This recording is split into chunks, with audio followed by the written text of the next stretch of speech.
अधिकार बिकने के लिए नहीं, हुक्मरान बनने के लिए बना दिया गया था। लेकिन हम लोग देखते हैं Indian democracy is nothing but a game where rich man vote notes manipulate poor man votes. की आज जे इतरही पक्ष फुले शाहू आंबेडकर हे नाव घेतात, फुले शाहू आंबेडकर हा ब्रँड क्रिएट करणारे मान्यवर कांशीराम साहेब आहे. त्यांनी हा ब्रांड तैयार केला. आज सगळे लोग ते फुले शाहू आंबेडकर म्हणतात.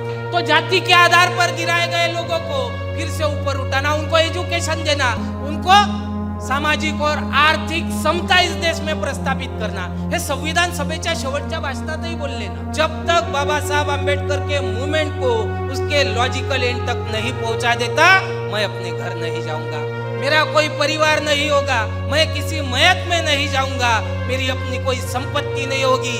क्यों? क्योंकि लोगों का भरोसा उठ चुका है लोग नेताओं पर से कि वो लोगों से पैसे लेते हैं और उसका मिसयूज करते हैं. इसलिए मेरी कोई निजी संपत्ति नहीं होगी.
बामसेफ संकल्पनेचे सुवर्ण महोत्सवी वर्ष म्हणजे बामसेफ संकल्पना उदयास आली तर 50 वर्ष निघून गेले पाहता पाहता.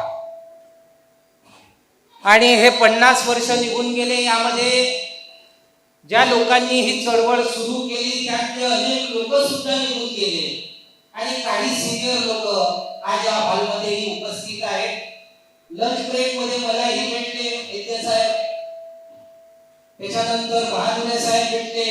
अनेक सिनियर मंडळी आहेत की आम्ही 73 पासून या आयडियोलॉजी सोबत जुळलो. ज्यावेळी ही संकल्पना कोणाच्या डोक्यात आली, काहीतरी ध्येय त्यांनी डोळ्यापुढे ठेवलं असेल, काहीतरी लक्ष डोळ्यापुढे ठेवलं असेल.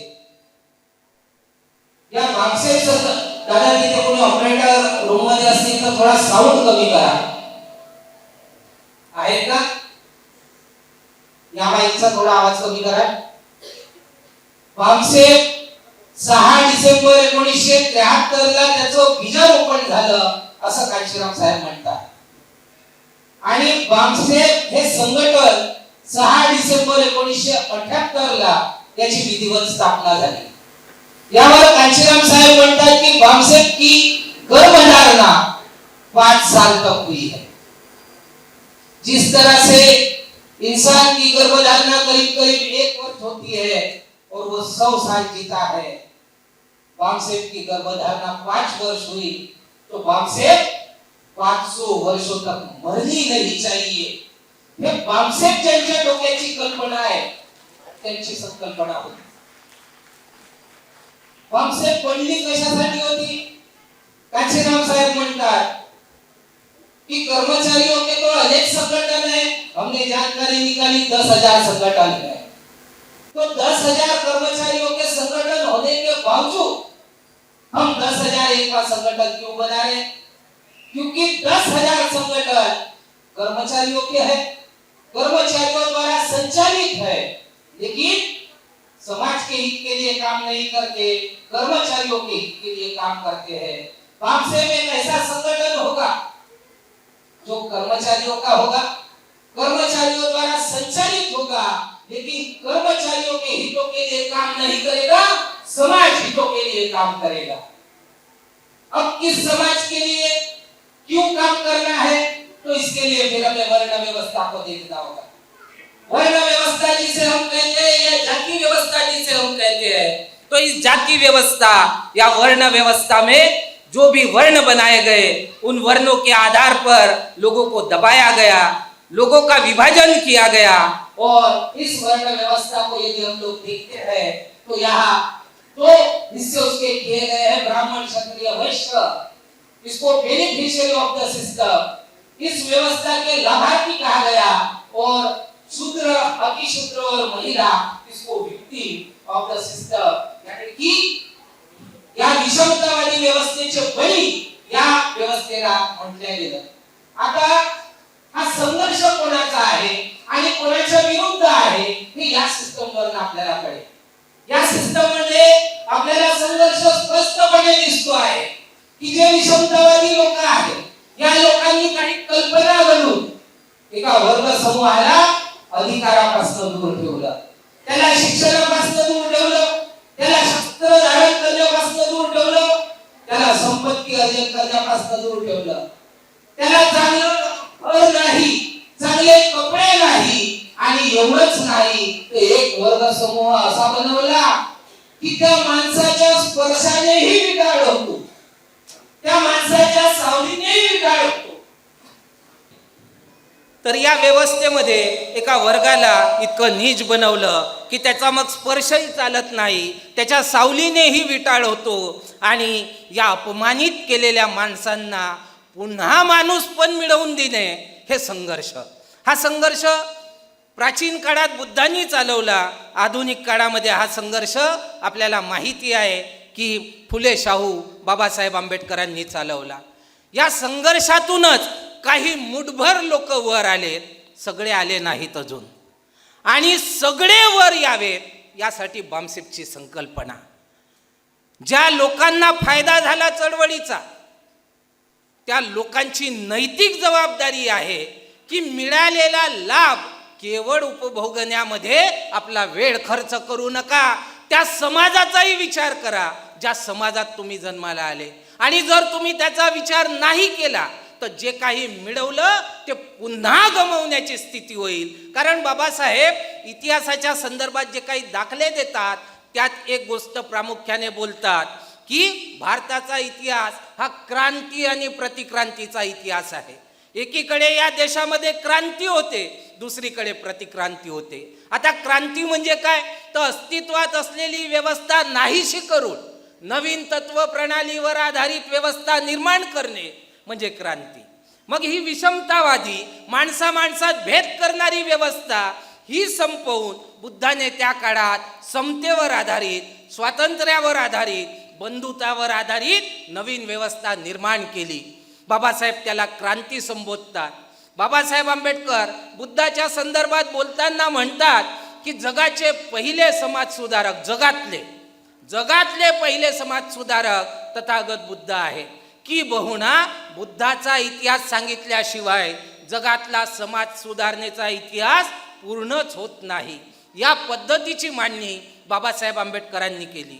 मग बुद्धाची चळवळ काय तर दाबल्या लोकांना, ज्या लोकांना या व्यवस्थेच्या आधारावर अपमानित केल्या गेलं, बहिष्कृत केल्या गेलं, त्या लोकांना अधिकार मिळवून देणे ही बुद्धाची चळवळ। त्यावर प्रतिक्रांती झाली म्हणून बाबासाहेब आम्हाला थोडंसं आगाह करतात की जर आम्ही इतिहासातून काही शिकलो नाही तर पुन्हा ते धोके उद्भवण्याची शक्यता नाकारता येत नाही। आज अनेक विद्वान लोक असं म्हणतात की आम्ही लोक सायलेंट काउंटर रिव्होल्यूशनच्या फेजमधनं चाललो आहे। प्राचीन काळात जे काउंटर रिव्होल्यूशन झालं, जी प्रतिक्रांती झाली ती सायलेंट नव्हती, ती व्हायलेंट होती, रक्तरंजित होती। 60,000 भिक्खूचे शिर कापल्या गेले, त्यासाठी 100 सोन्याच्या मोहरा या पुष्यमित्र शृंगाने त्यावेळी घोषित केल्या होत्या। ती व्हायलेंट क्रांती होती, यावेळी सायलेंट प्रतिक्रांती होत आहे। आणि आम्ही लोक आपल्याच जे लोक मुठभर लोक जे बेनिफिशरी आहोत, आम्ही लोक आपल्याच सुखामध्ये नाही का फिरायला जाण्यात, टी व्ही पाहण्यात आणि याचमध्ये आम्ही गुरफटलेले आहोत। कांशीराम साहेबांनी एका माणसाकडे जाऊन, एका कर्मचाऱ्याकडे जाऊन, त्याच्या ऑफिसमध्ये जाऊन त्याला हे रियलाइज करवून दिलं कि भाई आप किस समाज से हो, इस बात को समझो। इस व्यवस्था के आधार पर आप तो गिराए हुए समाज से थे, फिर गिराए हुए लोग आज नौकरी पर कैसे आ गए, अधिकारी कैसे बन गए, एजुकेशन कैसे लिया। तो ये केवल आपकी मेहनत की वजह से नहीं हुआ, बल्कि आपके पहले फुले ने, शाहू ने, बाबा साहब आम्बेडकर ने जो मेहनत की, ये उस मेहनत का नतीजा है कि आप लोग थोड़ा बहुत ऊपर उठ पाए हो। जो लोग गिराए गए, जाति के आधार पर गिराए गए, धर्म के आधार पर गिराए गए, तो धर्म के आधार पर, जाति के आधार पर, वर्ण के आधार पर गिराए हुए लोगों की ये नैतिक जिम्मेदारी है कि गिराए हुए लोगों को ऊपर उठाए। फुले ने संघर्ष किया, शाहू ने संघर्ष किया, उसके बदले में उन्हें कई बार कई चॅलेंजेस को फेस करना पड़ा। महात्मा फुलेंना मारायला माणसं पाठवले विषमतावाद्यांनी, शाहू महाराजांना बॉम्बस्फोट घडवून मारण्याचा प्रयत्न केला।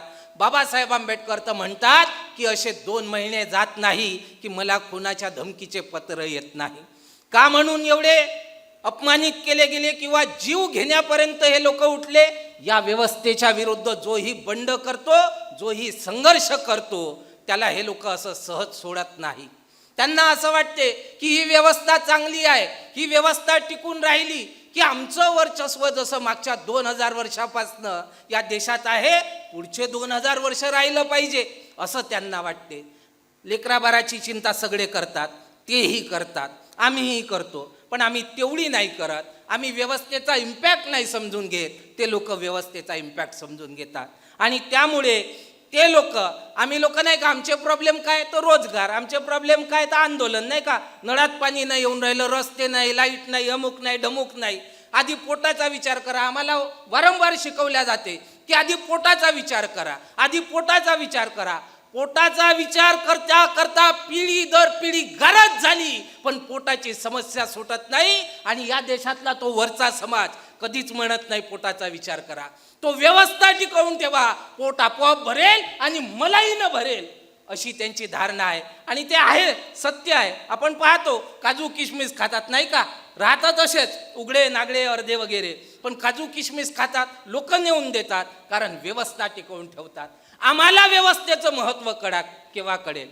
आम्हाला ही व्यवस्थेचं महत्त्व कळायला पाहिजे, जी विषमतावादी व्यवस्था या लोकांनी या देशात रुजवली, आणि या व्यवस्थेवर काउंटर किंवा रिव्होल्यूशन म्हणू आपण, या व्यवस्थेच्या विरुद्ध तत्व प्रणालीवाली व्यवस्था बुद्धांनी त्या काळामध्ये या देशामध्ये केवळ इजाद नाही केली, तिला प्रस्थापित करून दाखवलं। आणि त्या आधारावर 500 वर्ष भारतामध्ये राज्य कारभार चालला, लोकांचं कल्याण झालं।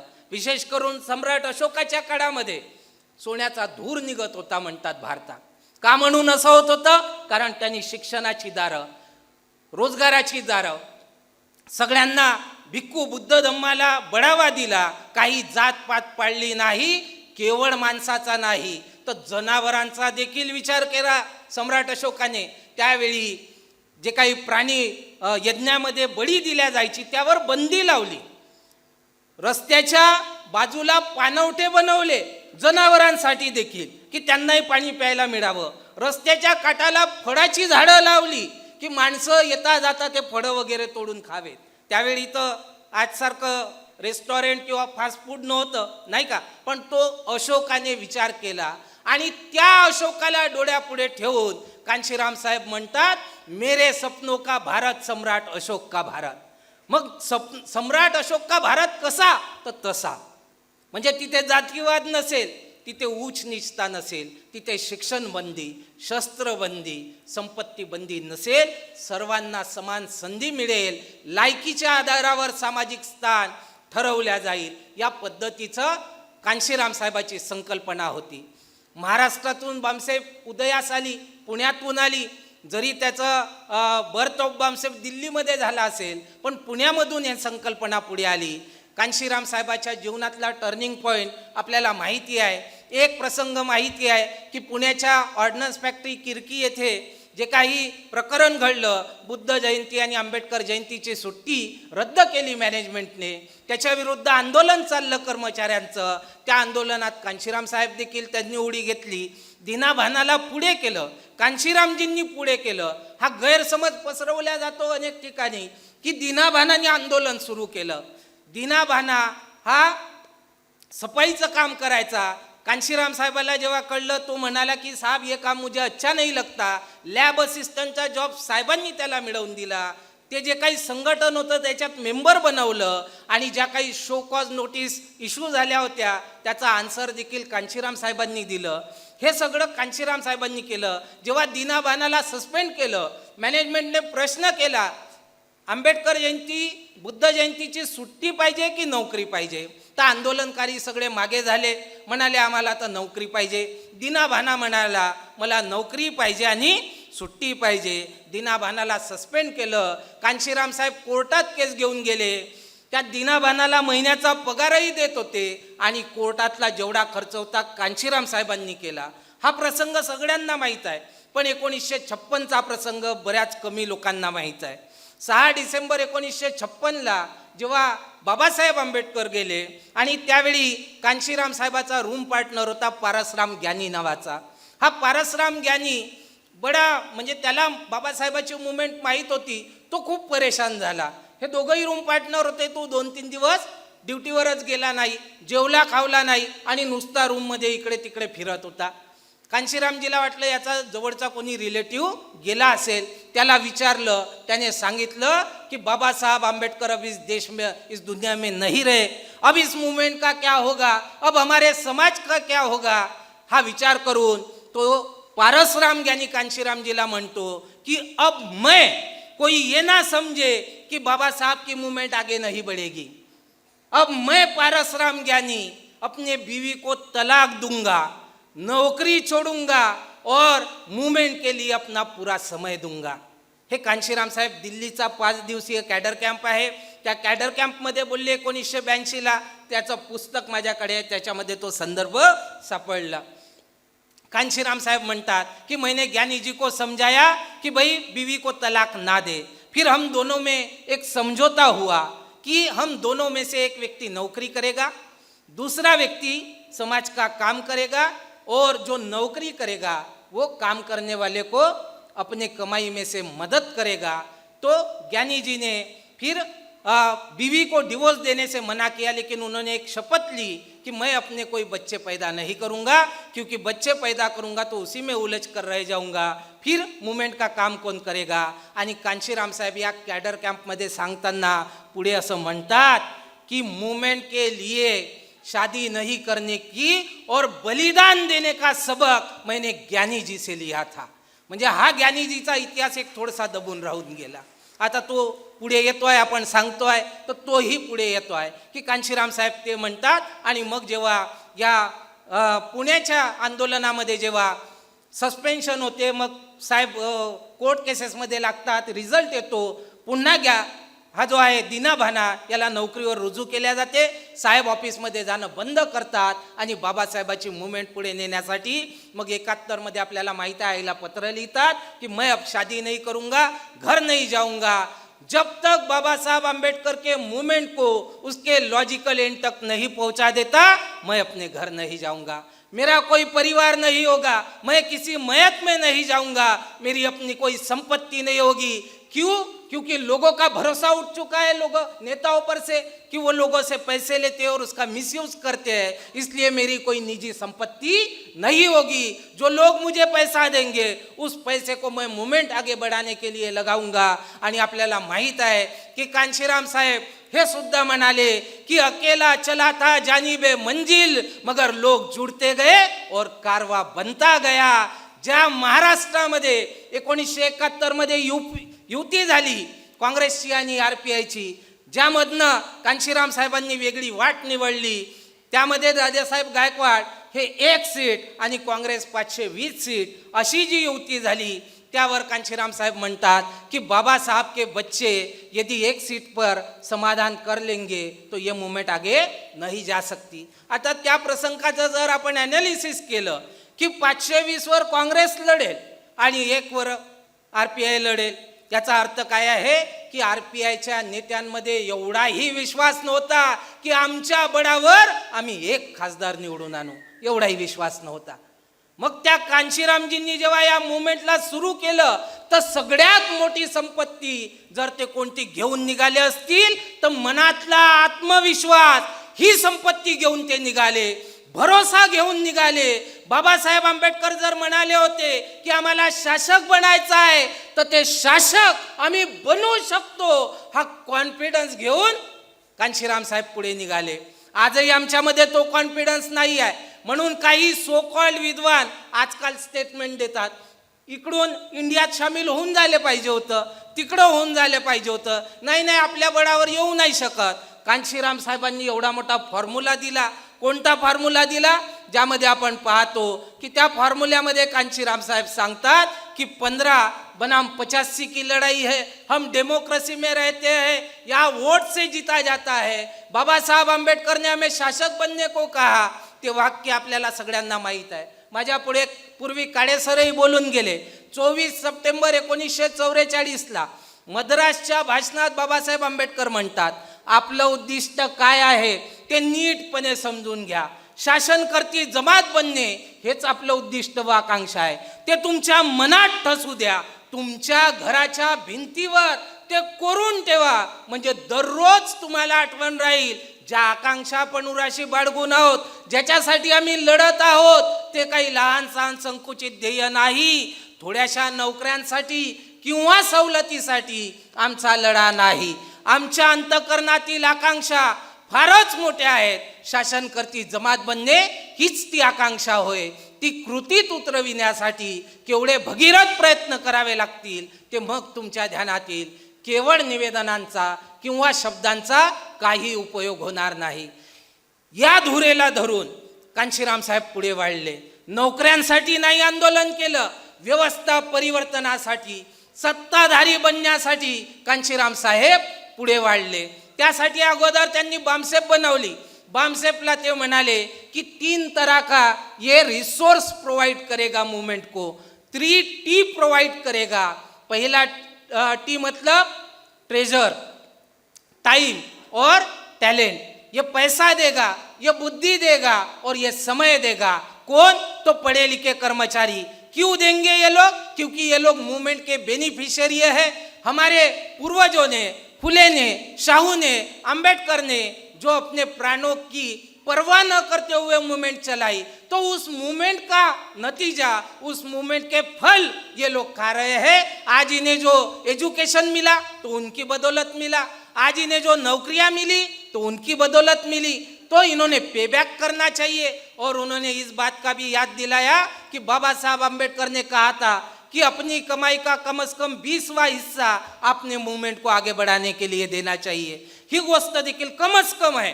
कम से कम 20वां हिस्सा मतलब 5% होता है. कम से कम 5% दे दो, है ना. 100 रुपये कमाते हो तो 5 रुपये मूवमेंट के लिए कम से कम दे दो. अब ज़्यादा से ज़्यादा तो 100% दे सकते हैं, लेकिन कम से कम दो. तो इस तरह से उन्होंने एजुकेटेड एम्प्लॉयज़ को ऑर्गेनाइज किया और उसको बामसेप का नाम दिया. क्यों दिया? क्योंकि बाबा साहब आंबेडकर अंतिम संदेश, नानक चंद रत्तू के साथ जो डायलॉग है नानक चंद रत्तू की किताब में मिलता है, अंतिम संदेश. बाबा साहब जब दुखी थे और रत्तू जी ने उनको पूछा कि बाबा साहब आप इतने दुखी क्यों है, आजकल बहुत परेशान रहते, क्यों है? बाबा साहब ने उसका जवाब देते हुए कहा कि मैंने जो कुछ भी मूवमेंट चलाई तो उसका फायदा कुछ ही लोगों ने ले लिया, और वो लोग मेरी कल्पना के परे जाकर वो काफी नालायक निकल गए, वो बेईमान निकल गए, केवल अपना पेट और अपने बीवी बच्चों का पेट पालने में लगे हैं. उनको पता नहीं वे लोग आत्मघात की राह पर चल रहे हैं.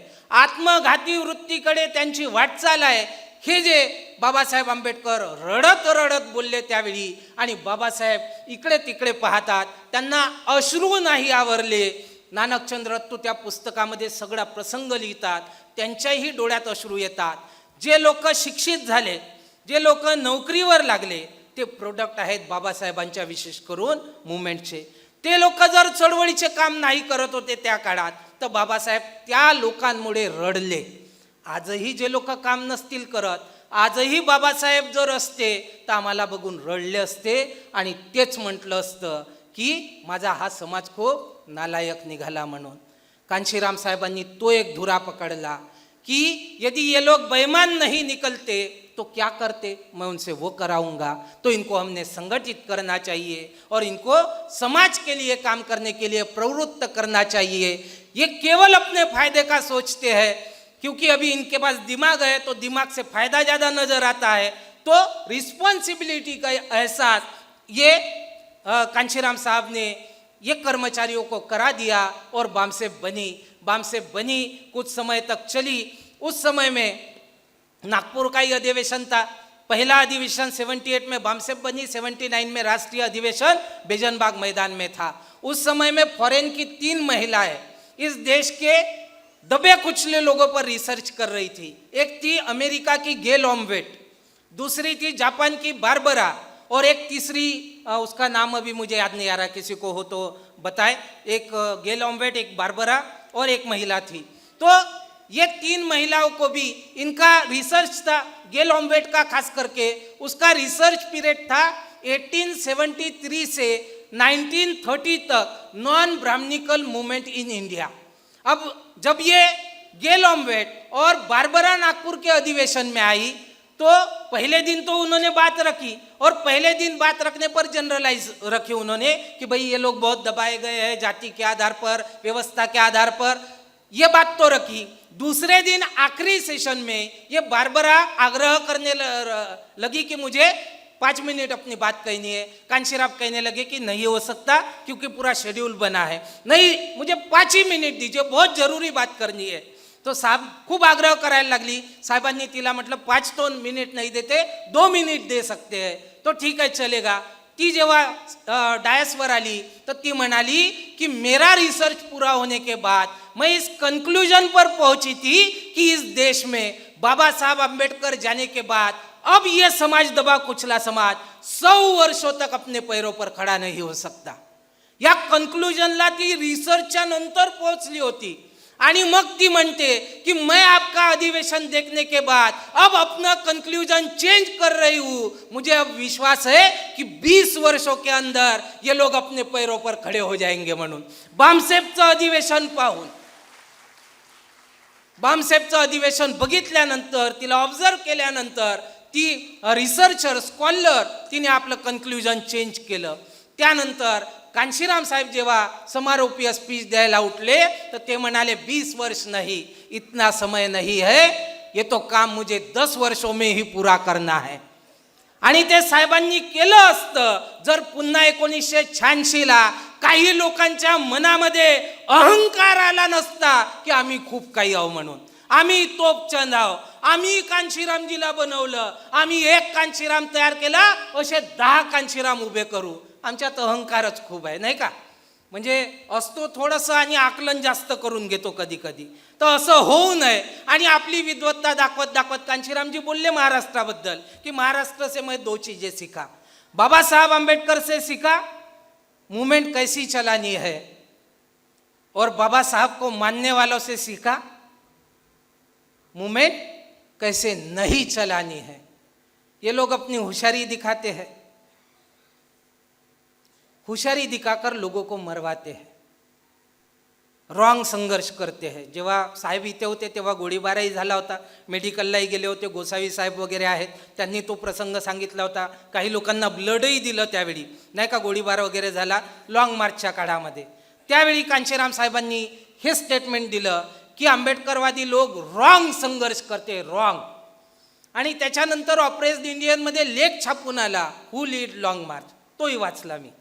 त्याचे पुरावे दिले कांशीराम साहेबांनी कि इसका दिमाग कौन है, चेहरा तो आपने देख लिया कौन है, लेकिन इसका दिमाग तो पुणे में है। हे कांशीराम साहेबांनी त्या लेखामध्ये मांडणी केली, संपादकीय लेखामध्ये या पद्धतीची मांडणी कांशीराम साहेबांनी केला। आम्ही भरोसा नाही केला त्यांच्यावर।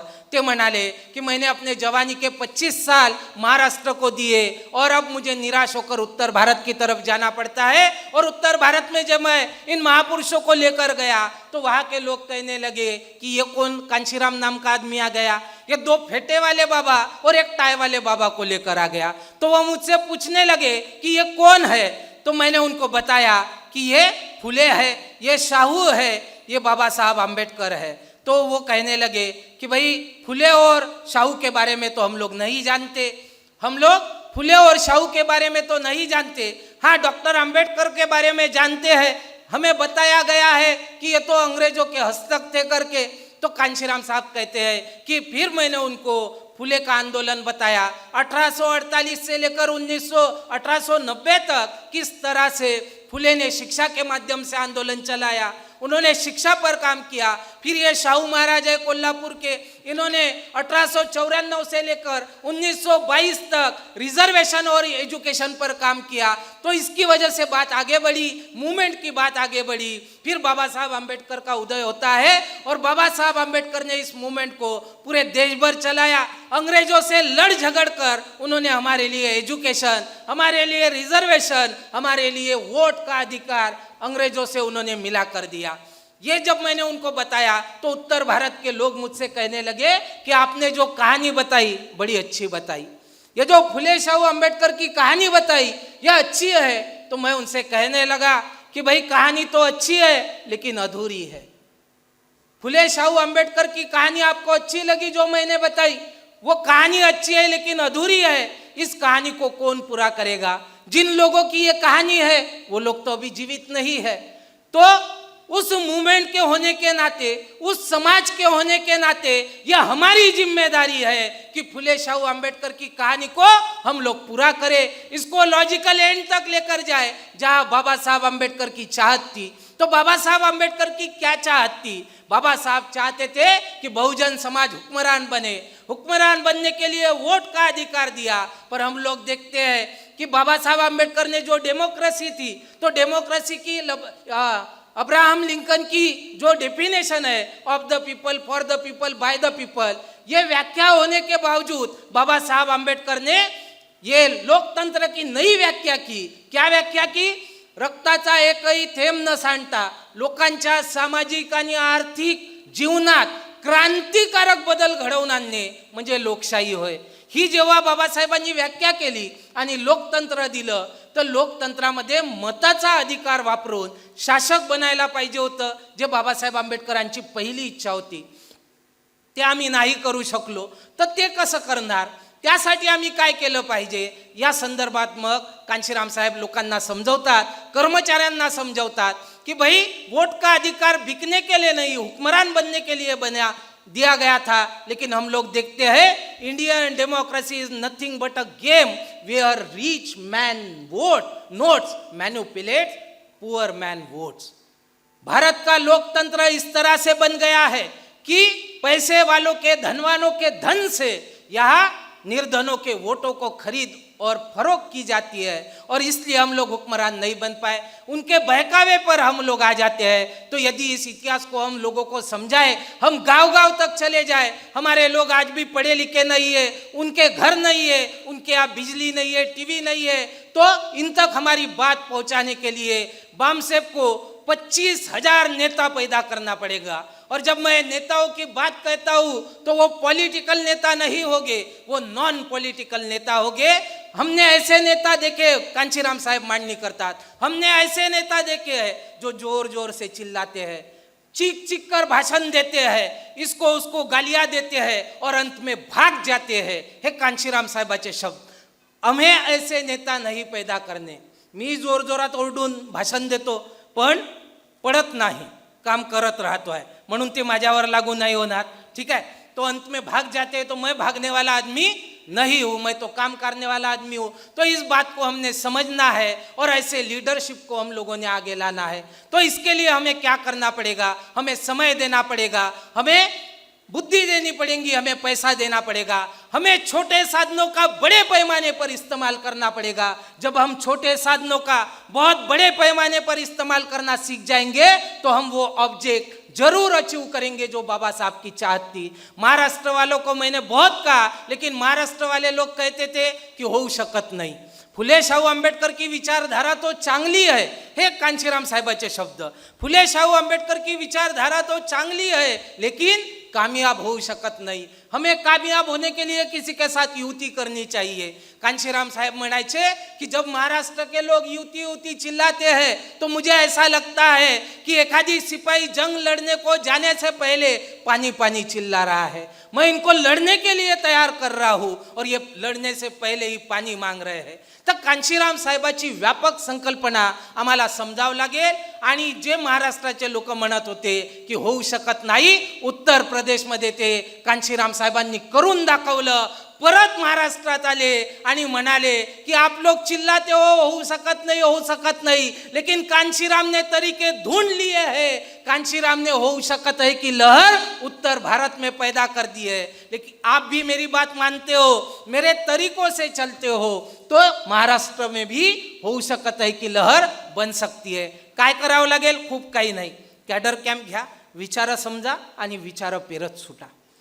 हे विचार जर आम्ही जनमानसापर्यंत नेले, लोक विचाराने जोडले। बुद्धांनी काय लोकांचे कामं करून मुवमेंट वाढवली का हो?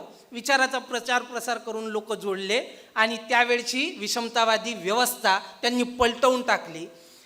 विचाराच्या प्रचारात आणि प्रसारात एवढी ताकद आहे, हे लहानसं गणित आम्हाला का समजत नाही माहित नाही, नाही का? आपण मुद्द्यांवर आधारित, म्हणजे आम्हाला साधं हे नाही समजलं की कांशीरामजीची चळवळ किंवा बाबासाहेबाची चळवळ, ज्याला आपण आंबेडकरवादी चळवळ म्हणतो, ही चळवळ इशू बेस्ड आहे की आयडियोलॉजी बेस्ड?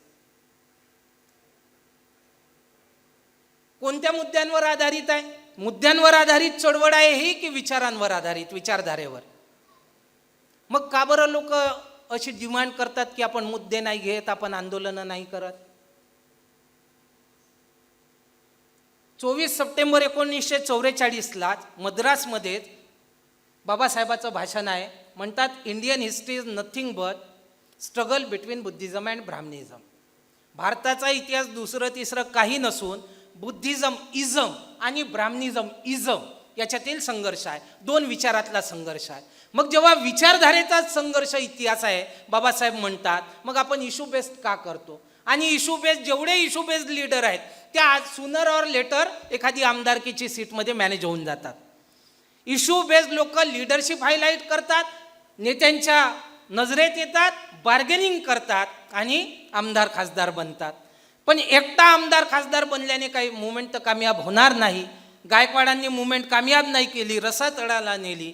ही गोष्ट कांशीरामजी समजले, आपण कांशीरामजीचे फॉलोअर, कांशीरामजींनी आपल्याला समजवली आणि आपण देखील समजलो। बामसेफ याकरिता बनली होती की बाबासाहेबाचे ऑब्जेक्ट अचीव करायचे होते, शासक बनायचं होतं, जातीविहीन समाजाची रचना करायची होती, भारताला प्रबुद्ध भारत बनवायचं होतं।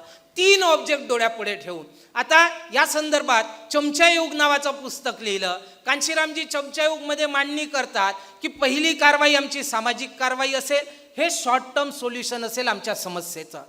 सामाजिक चेतनेतून राजकीय परिवर्तन होईल, ते लॉंग टर्म सोल्युशन असेल आमच्या मुवमेंटचं।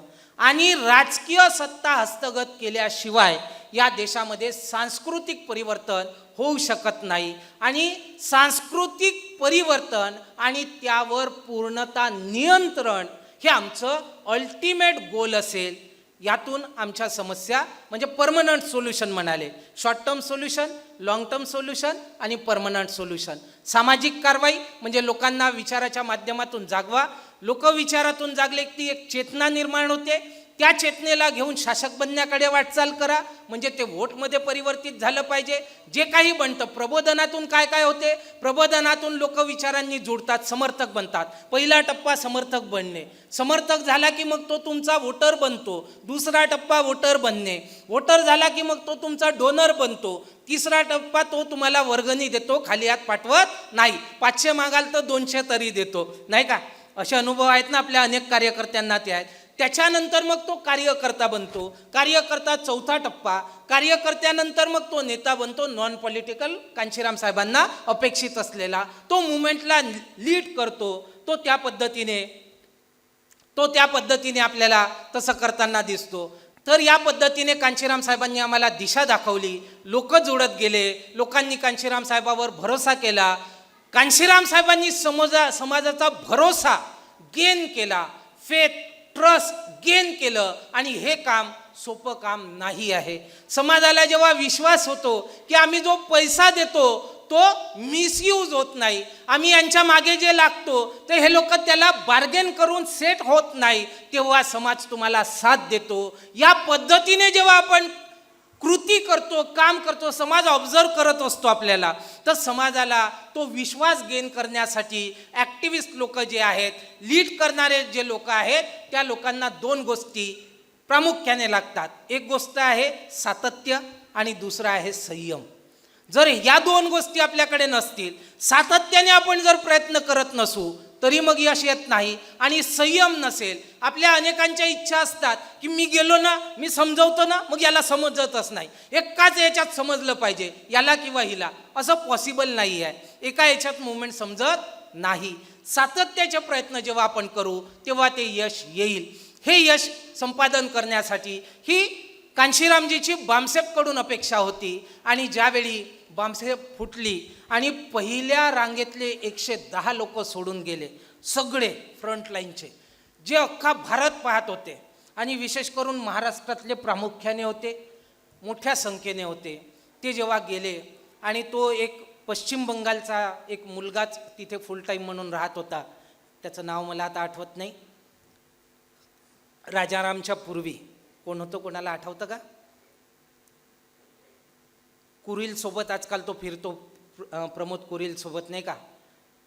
ती व्यक्ती ती नागपूरमध्ये आली होती. मी ते स्पीच ऐकायला गेलो तर त्यावेळी मी ऑफिसमध्ये एकटाच होतो म्हणे. त्याने तो प्रसंग सांगितला. कांशीराम साहेब असे रागात आले म्हणे तिथे. मी दिसलो ऑफिसमध्ये, मला इतक्या रागात बोलले म्हणे, तू या क्या कर रहा? तो मी म्हटलं म्हणे साहब मैं तो यही रहता हूँ, मैं तो आपके साथ काम कर रहा हूँ. नहीं, सब लोग मेरे को छोड़ के भाग गए, तू भी भाग जा. तो म्हणाला नहीं साहब मैं नहीं जाऊंगा. नहीं जाना है तो अभी जा, बाद में जाएंगा ना तो फिर मेरे से बुरा कोई नहीं होगा. म्हणजे इतक्या रागात, इतकं टेन्शन. स्वाभाविक आहे, जो माणूस आयुष्य खर्च घालून एक माणूस तयार करायला किती एफर्ट्स लावावे लागतात, मी काम करतो मला माहीत आहे, मी तर खूप कमी लेवलवर काम करतो. एका माणसाच्या मागे किती एफर्ट्स लावावे लागतात, कितीदा त्याच्याकडे जावं लागतं, किती समजावून सांगावं लागतं. आणि अशा वेळी जेव्हा माणसं सोडून जातात तर जे तयार करतात ना, त्याचं दुःख तेच समजतात. माझ्याकडून काही लोक गेले आहेत, मला माहिती आहे. म्हणजे छोटंसं गल्लीतलं काम, कांशीराम साहेब नॅशनल लेवलवर कामं करत होते. आणि कांशीराम साहेबांनी टार्गेट ठेवला होता 1991, बाबासाहेब आंबेडकरांच्या शताब्दी वर्षात त्यांना तिथे दिल्लीवर दस्तक द्यायची होती.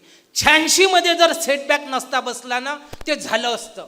कारण 84ला पक्ष बनला, 89 मध्ये 3 खासदार स्वतःच्या बळावर निवडून आले. ज्या महाराष्ट्रामध्ये एवढा विश्वास नव्हता की आपल्या बळावर 1 खासदार निवडून आणू, 3 खासदार, 110 फ्रंटलाईनचे लोक पडाले तरी देखील 3 खासदार निवडून आले. जर ते गेले नसते, त्यांनी साहेबावर भरोसा केला असता, तर कांशीराम साहेब बॅलन्स ऑफ पॉवरमध्ये ते तिथे येत होते. आणि आपण इंडियन पॉलिटिकल सिस्टमचं मी स्टडी करतो आहे, बिगिनिंग फ्रॉम 1947 टिल डेट, है ना. सगळ्यात राजनीतीतला अस्थिर काळ 1990 ते 2000चा काळ.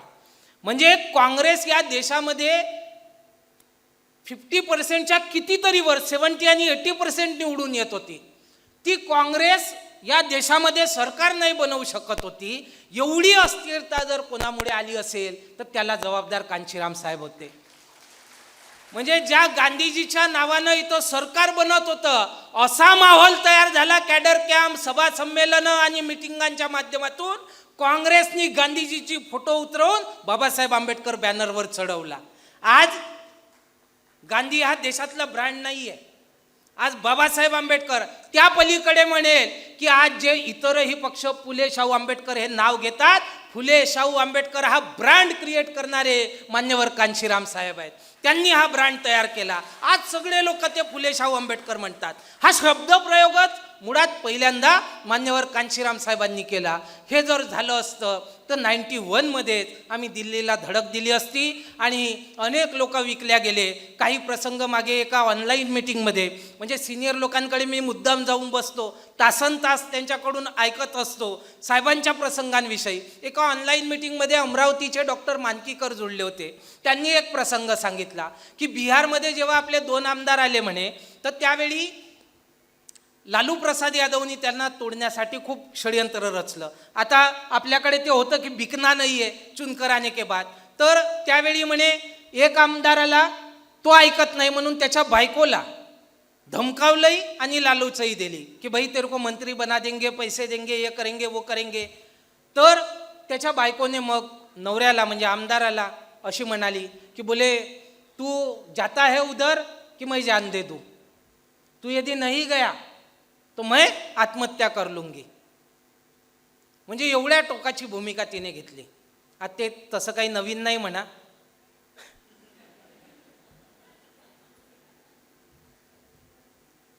मी अनमॅरिड आहे, मला अनुभव नाही, पण ऑब्झर्वर चांगला आहे ना. आणि त्यामुळे कांशीरामजीला तो आमदार म्हणाला कि साहब मैंने वहाँ जाना चाहिए, ऐसा मेरी बीवी कहती है, और यदि मैं नहीं गया तो वो कहती है कि मैं आत्महत्या कर लूँगी. कांशीराम साहेब त्या आमदाराला म्हणतात तेरी बीवी से कहे कि मर जाए.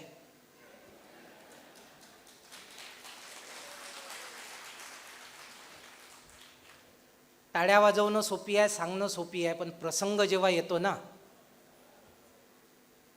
आम्ही तर लहान लहान गोष्टी सॅक्रिफाईस नाही करत हो, ते करायला शिकू तर मुवमेंटला फळं येतील, है ना. म्हणजे बाबासाहेब आंबेडकरांचे मुलं इकडे मरत होते, राजरत्न गेला आणि ते लगेच लंडनला राऊंड टेबल कॉन्फरन्सला गेले. रमाई बिमार होती, तो पगारे नावाचा एक व्यक्ती होता, तो पगारे एक दिवस बाबासाहेबाकडे चिडून गेला. बाबासाहेब काय तुम्ही हे लावलं? रमाईने मला म्हटलं की माझ्याकडे लक्षच नाही देत साहेब, ते येतात जातात, पाहत सुद्धा नाही, औषध नाही विचारात. तर म्हणे मी नाही तुमच्यासोबत काम करत, तुम्ही खूप क्रूर आहात, मी चाललो. बाबासाहेब आंबेडकर म्हणतात या नाशिकच्या माझ्या महाराला काय झालं, ये रे बस तरी, थोडा बस तरी, सांग काय झालं. त्याला विचारतात, तो सांगतो प्रसंग. बाबासाहेब म्हणतात रमाला जो आजार झाला आहे त्याच्यासाठी अनेक डॉक्टर आहेत रे, पण या देशात जो जातीवादाचा आजार आहे आणि लाखो करोडो लोक माझे बंधू त्या आजाराने ग्रसित आहेत, त्यांना त्या आजारातून बाहेर काढणारा मी एकमेव डॉक्टर आहे रे, सांग मी काय करू. त्या पगारेच्या डोळ्यात अश्रू येतात. तो बाबासाहेबाला बाबासाहेब मी चुकलो म्हणतो आणि कामाला लागतो. आम्ही काय करतो? म्हणजे ती रमाईची तडप, ते बाबासाहेब आंबेडकरांचे मुलं मरतात, मरू दे, मला समाज समाज समाज. शाहू महाराजाचा प्रसंग तसाच आहे. शाहू महाराज नागपूरच्या सभेला येणार होते 30 आणि 31 मे 1920. तारीख ठरली, सगळं ठरलं, हो म्हणाले. नंतर कळवलं काही येणं जमत नाही, माझ्या मुलीची, तिला अक्कासाहेब म्हणायचे, प्रकृती गंभीर आहे. बाबासाहेब आंबेडकर त्यांना एक पत्र लिहितात शाहू महाराजाला आणि म्हणतात की महाराज आम्ही आज किती कालपर्यंत आजारी आहोत, तुम्हाला सांगायला नको. आणि त्यामुळे अन्य सगळ्या गोष्टीकडे कानाडोळा करून महाराजांनी या सभेस येणं अनिवार्य आहे. ते जर आले नाही तर आम्ही पुन्हा नेहमीसाठी खाली जाऊ, मग आम्हाला वर काढणं कठीण होईल. अन्य सर्व गोष्टीकडे कानाडोळा करून, म्हणजे मुलगी आजारी असेल, जीव जात असेल तर जाऊ द्या, पण महाराज सभेला या. आणि शाहू महाराज त्या सभेला हजर राहिले. कांशीराम साहेबाचे तो अनेक प्रसंग आहेत, म्हणजे शिळं अन्न खाणं, आणि इथे खूप बसले आहेत, माझ्यापेक्षा अनेक प्रसंग ते सांगू शकतील, इतके प्रसंग आहेत. पण ते सगळे केवळ सांगण्यापुरतंच का हो? थोडंसं अनुभवायचं नाही, थोडंसं जगायचं नाही? तसं कांशीराम साहेब सांगायला खूप चांगले आहेत, जगायला खूप कठीण आहे. बाबासाहेब आंबेडकर सांगायला खूप चांगले आहेत. आजकाल तर म्हणजे होळ लागली आहे नाही का, विशेषणावर विशेषण, विशेषणावर विशेषण. चळवळ रसातळाला चालली, पण सभेला बोलवलं परमपूज्य बोधिसत्व विश्वरत्न अमुक ढमुक, लोकही खूप टाळ्या वाजवतात, खूप टाळ्या वाजवतात. कांशीराम साहब म्हणाले होते, बाबा साहब के जाने के बाद बाबा साहब आंबेडकरों के फॉलोअर्स ने बाबा साहब की मूवमेंट को तालियों और गालियों तक सीमित करके रख दिया और ये मूवमेंट मरने को आ गई। मैं सवाल करता हूं, will Ambedkarism revive end survive? क्या अम्बेडकरवाद पुनर्जीवित होगा? और यदि वो पुनर्जीवित होता है तो क्या वो दीर्घजीवी होगा? एप्रिल 1979च्या ऑप्रेस्ड इंडियनच्या अंकामध्ये हा प्रश्न छापून आला। त्यावर संपादकीय लेख आला कि क्या अम्बेडकरवाद पुनर्जीवित होगा, और यदि वो पुनर्जीवित होता है तो क्या वो दीर्घजीवी रहेगा? मग अम्बेडकरवाद काय है? तो जाति के आधार पर गिराए गए लोगों को फिर से ऊपर उठाना, उनको एजुकेशन देना, उनको सामाजिक और आर्थिक समता इस देश में प्रस्थापित करना। हे संविधान सभेच्या शेवटच्या भाषणातही बोलले ना की आम्ही 26 नोव्हेंबर 1950ला विसंगतीच्या युगात प्रवेश करत आहोत। या देशात एकीकडे राजकीय समता असेल, एक व्यक्ती एक मत एक किंमत असेल, दुसरीकडे सामाजिक आणि आर्थिक विषमता असेल। जर या देशातील सत्ताधाऱ्यांनी ही सामाजिक आणि आर्थिक विषमता लवकरात लवकर दूर नाही केली तर या विषमतेने ग्रसित लोक या देशातली लोकशाही उद्ध्वस्त करतील अशी भीती बाबासाहेबांना तेव्हा वाटली होती। त्या लोकतंत्राचा, त्या डेमोक्रेसीचा सही इस्तेमाल लोकांच्या प्रगतीसाठी कोणी केला? आपल्याला बाबासाहेबांच्या नंतर कांशीराम साहेब एकमेव दिसतात। जेव्हा बेरोजगारी त्याही काळात वाढली आणि या मध्य प्रदेशच्या निवडणुका होते, कोणी म्हणे मी 2 रुपये किलो आमची सरकार आली तर तांदूळ देऊ, कोणी म्हणे आमची सरकार आली तो आम्ही फुकट देऊ। मीडिया कांशीरामजीकडे गेला, म्हणाला एक कहता है कि 2 रुपए किलो अनाज देंगे, चावल देंगे, दूसरा कहता है फुकट में देंगे, आपकी सरकार बनती है तो आप क्या करोगे? कांशीराम साहब उत्तर देतात, ना 2 रुपए किलो चावल देंगे ना फुकट में देंगे, हम तो बहुजन समाज के लोगों को नौकरियां देंगे ताकि वो भी 50 रुपए 100 रुपए किलो का चावल खरीद कर खा सके। ही कांशीरामजीची मांडणी, ही कांशीरामजीची सोच। कांशीरामजी आम्हाला इकॉनॉमिकली वर उठवत होते। बेरोजगारी वाढली, मीडिया ने प्रश्न केला कि भाई सरकार कहती है कि इस देश की पॉपुलेशन इतनी बढ़ गई है, इस वजह से इस देश में बेरोजगारी बढ़ गई है, तो आपका क्या कहना है? कांशीरामजी त्यावर उत्तर देतात कि मेरी सरकार यदि इस देश में 10 वर्ष के लिए बन जाए तो इस देश में इतना रोजगार पैदा करूंगा कि काम करने के लिए लोग कम पड़ेंगे, विदेशों से लोग बुलाकर काम करवाना पड़ेगा। म्हणजे याच्या मागे माइंड काय आहे? तो इकॉनॉमिक पॉलिसी चेंज केली की समस्या दूर होतात। मग ती इकॉनॉमिक पॉलिसी कोणती असावी? संविधान सभेच्या पहिल्या भाषणात बाबासाहेब आंबेडकर 17 डिसेंबर 1946ला तिथे पॉलिसी मांडताना नेहरूने जे प्रपोज कॉन्स्टिट्यूशन 1.5-2 पानाचं केलं होतं त्यावर भाष्य करताना बाबासाहेब म्हणाले, आणि बाबासाहेबाच्या आयुष्यातल्या बेस्ट स्पीचेस पैकी हे 17 डिसेंबर 46चं एक स्पीच आहे। या स्पीच मध्ये ते म्हणतात की इस देश में खेती का और शेती आणि उद्योगधंद्याचं राष्ट्रीयकरण केल्याशिवाय या देशात आर्थिक समता प्रस्थापितच होऊ शकत नाही। कुठे बोलून राहिले बाबासाहेब आंबेडकर? संविधान सभेत, ज्या सभेमध्ये सर्वोच्च कायदा बनणार होता तिथे ते मांडणी करतात की देशामध्ये शेतीचं आणि उद्योगधंद्याचं राष्ट्रीयकरण केल्याशिवाय आर्थिक समता प्रस्थापित होऊ शकत नाही। कांशीराम साहब म्हणतात, मेरे हाथ में यदि सरकार आ जाए तो 10 वर्षों में मैं ये कर दूंगा। तर मग बाबासाहेब तिथेही म्हणतात, पुन्हा एका भाषणात म्हणतात की सोशलिस्ट टाइप ऑफ इकॉनॉमी स्वीकारल्याशिवाय आमच्या समस्या सुटत नाही। ज्यावेळी हे धोरण आलं खाजगीकरणाचं LPG धोरण, आणि त्यावेळी अनेक लोक आंदोलन करत होते। आपलेच राऊत साहेब आहेत, त्यांचं मी आवाज इंडियावर इंटरव्यू पाहिला। ते म्हणाले की मैंने साहब को पूछा कि साहब हम इसके खिलाफ क्यों नहीं आंदोलन करते हैं? त्यावर साहब म्हणाले कि भाई क्यों करें, आंदोलन करने से क्या होगा? तो बोले साहब आंदोलन करने से सरकार इसको पीछे लेगी। तो बोले प्राइवेटाइजेशन का हम विरोध करेंगे। तो प्राइवेटाइजेशन किया किसने? तो साहब सरकार ने किया। तो फिर इसके पहले क्या कभी नेशनलाइजेशन भी हुआ है? तो हाँ साहब हुआ है, इंदिरा गांधी के समय में 14 बैंकों का फिर 6 बैंकों का राष्ट्रीयकरण हुआ है। तो बोले वो किसने किया? तो वो इंदिरा गांधी की सरकार ने किया। मतलब सरकार ने ही किया ना? तो बोले हाँ, इसका मतलब राष्ट्रीयकरण या खाजगीकरण दोनों चीजें कौन कर सकता है? सरकार कर सकती है। तो बोले हाँ, तो सरकार के खिलाफ लड़ने की बजाय सरकार बनाने के लिए हम लोग अपनी एनर्जी क्यों ना खर्चा करें। हे कांशीरामजींनी उत्तर दिलं आणि मग सत्ताधारी बनणारच आंदोलन होतं, सगळ्यांना माहीत आहे। त्या दिशेने आपल्याला वाटचाल करायचं आहे। छोटे छोटे मुद्दे जे आमच्या पुढे ठेवले जातात, प्रतिक्रियावादी जे आम्ही आमची मूवमेंट, फुले शाहू आंबेडकरांची मूवमेंट ही क्रियावादी मूवमेंट आहे, पण आम्ही सगळेचे सगळे प्रतिक्रियावादी बनलो। क्रिया करायला पाहिजे, आपली लाईन ऑफ ॲक्शन मोठी करायला पाहिजे, ही मूवमेंट ही आयडियोलॉजी स्प्रेड करायला पाहिजे। पण ते लोक जे काही करतात, आम्ही रस्त्यावर येतो आणि जिंदाबाद मुर्दाबाद करतो, म्हणजे कृती ते करतात, काम ते करतात, आम्ही प्रतिक्रियाच देतो। आणि मग नौकरी दे दो साहेब म्हणायचे की मांगता कौन है देता कौन है, सत्ताधारी देता है और सत्ता से बाहर जो होता है वो मांगता है। तो हम लोग देने वाले बने, मांगने वाले ना बने। मांगने वाले को क्या कहते हैं आप लोग समझते हो? तो हमको देने वाला समाज बनना है। देने वाला त्यांनी बनवलं, पैसा द्यायला शिकवलं, आम्हाला वेळ द्यायला शिकवलं, चळवळीचा अभ्यास करायला शिकवलं, आणि पुन्हा एक गोष्ट बोलले की यदि सत्ता में आना है तो हमें अपना इतिहास जानना होगा, और इस देश में जो इतिहास हमें पढ़ाया जाता है वो उनके हित में ढला हुआ है जिनकी इस देश में सरकार है। हमें यदि सत्ता में आना है तो सबसे पहले हमारे महापुरुषों के संघर्ष का इतिहास जो दबाया गया है, उस इतिहास को हमें बाहर निकालना होगा, उस इतिहास से प्रेरणा लेनी होगी, और फिर हम लोगों को इतिहास से सबक सीखकर आगे बढ़ना होगा।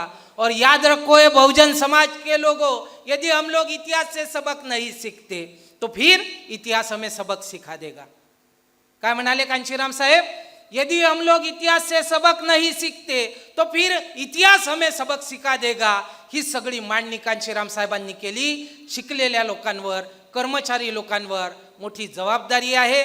बामसेफचं सुवर्ण महोत्सवी वर्ष आपण साजरं करत आहोत, आणि बामसेफचं सुवर्ण महोत्सवी वर्ष जर खरंच त्याला प्रॉपर हे आणायचं असेल, सोल्युशन करायचं असेल, योग्य दिशेने वाटचाल करायची असेल, तर आम्हाला पुन्हा मेकॅनिझम डेव्हलप करावं लागेल।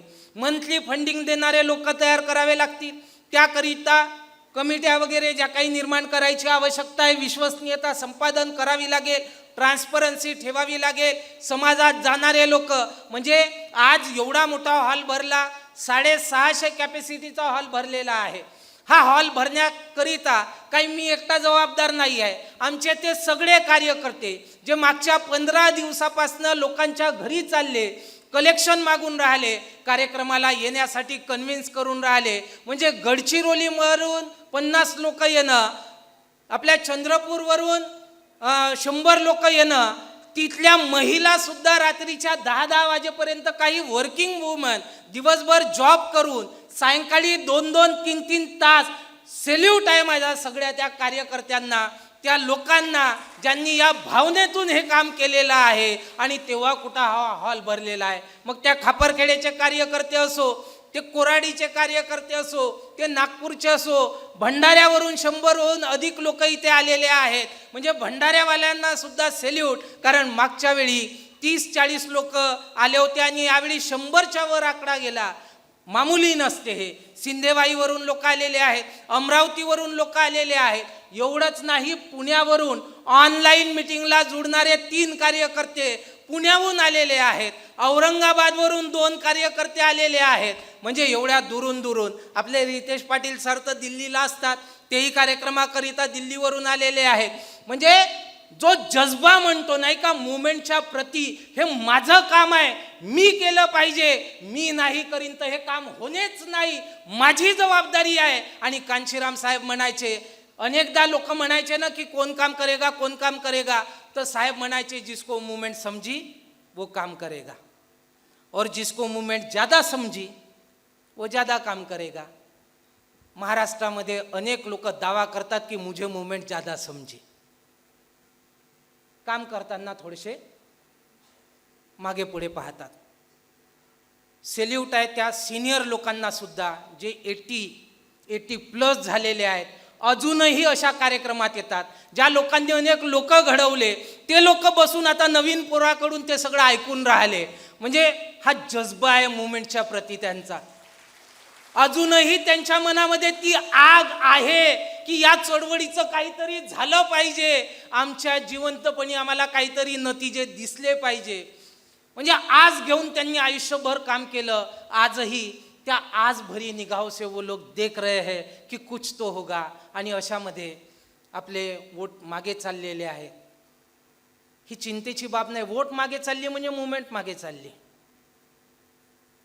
म्हणजे कोणाला काही वाटो नाही वाटो, ज्याला ज्याला त्या फुले शाहू आंबेडकर कांचीरामजीच्या त्यागाची जाण आहे त्याला हे वाटलंच पाहिजे की ही मूवमेंट या लोकांच्या 158 वर्षाच्या संघर्षाचा निचोड आहे. ही जर नेस्तानाबूत झाली, आमचं काही नाही जाणार. यांचं आयुष्य फुकट वाया जाईल, यांचा त्याग फुकट वाया जाईल. आणि मग बाबासाहेबाचे पुतळे लावून केवळ जय जयकार करण्यामध्ये आंबेडकरवाद नाही आहे. बाबासाहेब आंबेडकर जयंतीला नाही का फोटो घेऊन नाचण्यात आणि भीम के लगते जिगर आधे इधर आधे उधर नाही का बेधुंद होऊन नाचायचं, त्याच्यात आंबेडकरवाद नाही आहे. म्हणजे पूर्वी तर नुसते पोरं नाचायच्या, आता महिलाही नाचून राहिल्या. बाबासाहेब आंबेडकर नाचण्याची मुवमेंट नाही, ती वाचण्याची मुवमेंट आहे, हे समजलं पाहिजे. हे डोक्यावर घेण्याची मुवमेंट नाही, ही डोक्यात घेण्याची मुवमेंट आहे, हे समजलं पाहिजे. ही जी आग आहे, ही जी तीव्रता आहे, ती तुमच्या मनात पेटलीच पाहिजे. मी बाबासाहेबाची लेक आहे, जेव्हापर्यंत मी जिवंत आहे ही मुवमेंट नाही मरणार. ही शपथ आपण खाल्ली पाहिजे, तेव्हा काही होईल. नाही तर पुन्हा तेच तालियों और गालियों तक सीमित कर दी मुवमेंट, है ना. बहुत बढ़िया भाषण दिया, घरी जाऊन मी काही नाही करत, भाषण देणार आहे काही नाही करत. वेळच नाही ना भाऊ, पैसे द्या ना. अरे खूप काम आहेत, आता खूप खर्च झाला, आताच इकडं झालं तिकडं झालं, लोन आहे, घर बांधलं. आणि मग विचारलं काय, अरे काही नाही होऊ शकत, चळवळीचं काही नाही होऊ शकत.